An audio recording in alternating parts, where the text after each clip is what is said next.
एक खूबसूरत और पुरसुकून रात थी। आसमान पर हजारों सितारे चमक रहे थे और चांद अपनी ठंडी रोशनी जमीन पर बखेर रहा था।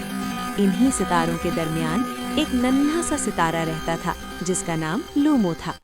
लूमो न सबसे बड़ा था और ना ही सबसे ज्यादा चमकदार, मगर इसका दिल बहुत साफ और नरम था।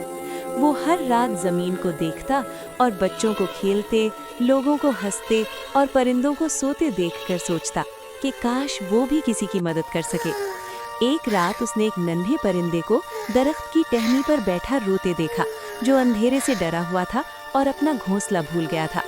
लूमो ने नरमी से अपनी रोशनी बढ़ाई और परिंदे को अपनी रोशनी के पीछे आने को कहा।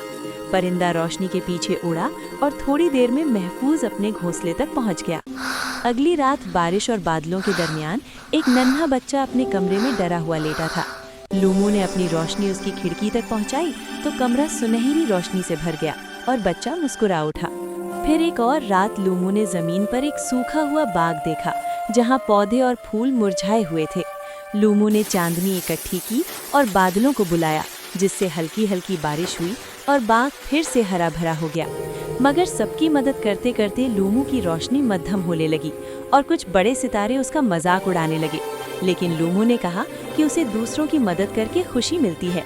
इसी रात जमीन पर जिन जिन की लूमो ने मदद की थी, उन्होंने दिल से उसके लिए दुआएं की, जो रोशनी बनकर आसमान की तरफ उड़ी और लूमो तक पहुंची।